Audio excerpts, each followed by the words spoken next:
We are talking about Emerald Rapids. Wait a second. A lot of rapids going on here. I feel like we just chewed through Sapphire Rapids here.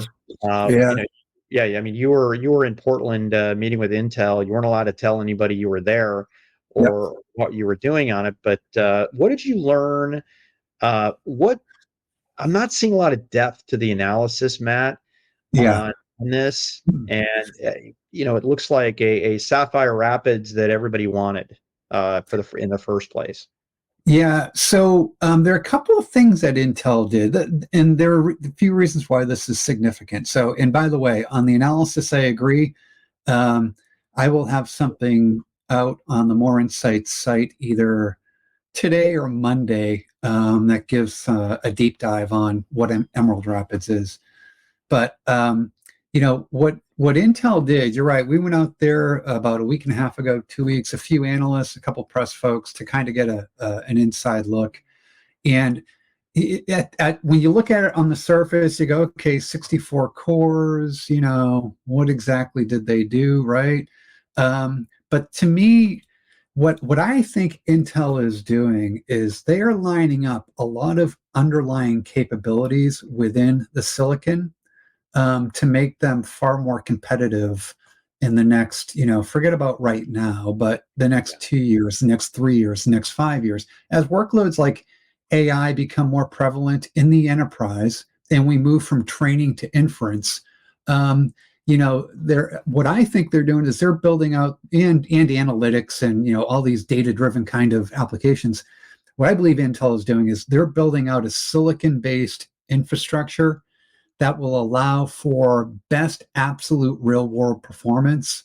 And that kind of bar where you need a discrete acceleration, they're pushing it further and further to the right with some of the things they're doing architecturally. So, while the billboard is, company A has X amount of cores, company B has, Y amount of cores, and you kind of get caught up in the headlines. I think Intel's saying, let's not worry about that. Let's worry about what's going on in the real world, and let's address the application performance issues that companies are experiencing. So in Sapphire Rapids, they built a bunch of acceleration engines, new acceleration engines into the silicon, things that actually do help with AI to some degree, certainly help with database performance, analytics performance, networking performance, all of these things that kind of add up to application performance. They built in these acceleration engines that CPU can offload to provide greater performance within a TDP that is reasonable. Emerald Rapids kind of builds on top of that. So, kind of going along the theme of real world performance, they did things like they went from 4 compute tiles to 2 compute tiles. And without getting into details of what that means or what that is, think about this, right?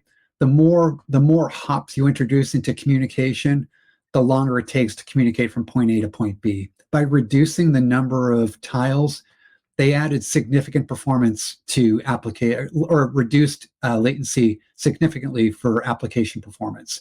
That's a big deal. Even though they've only added 4 cores, even though they kind of went to these bigger tiles, they added a bunch more cache. They upgraded I/O or they were already upgraded on I/O, upgraded their memory and memory speeds. They're looking at, in what we will call just another Sapphire Rapids. You're actually looking at about a 20% increase in application performance on Emerald Rapids versus Sapphire Rapids. So for these folks that are saying it really didn't do a whole lot, it actually did. And by the way, they're doing it at the same power envelope as Sapphire Rapids. So to me, this is less about, kind of going after the headline, 96, 128, 256 cores. It's less about that.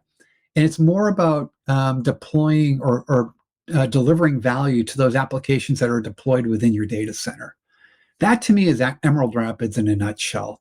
They did also do some Intel also introduced some power management capabilities that allows for CPUs that are running at a lower utilization, which most CPUs do in the data center, by the way, down in 30% range, to be far more power efficient. And they also beefed up their security posture within Xeon. So on the security side, if you think about what AMD has advertised for some time in secure encrypted virtualization, Intel brought their version of that to market in Xeon.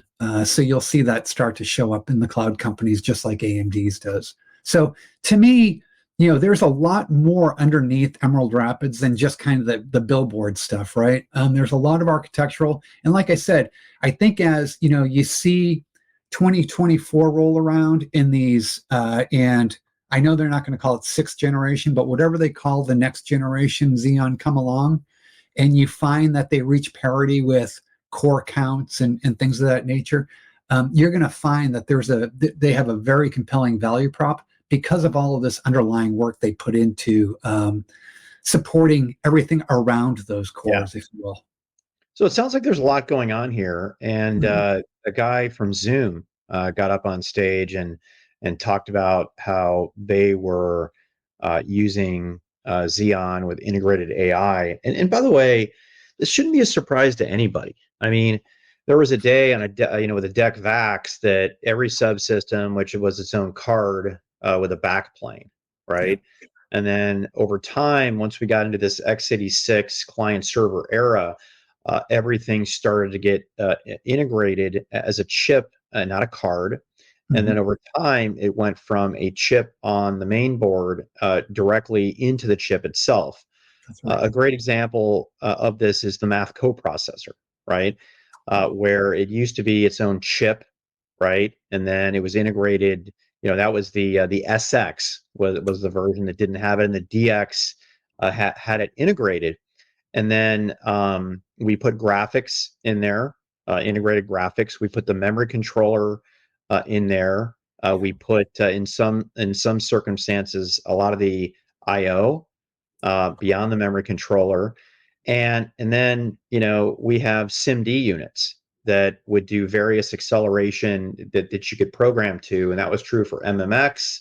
That was true for SSE with Intel and AMD and everything after that. So it's not surprising at all that I mean, how do we think that Amazon did?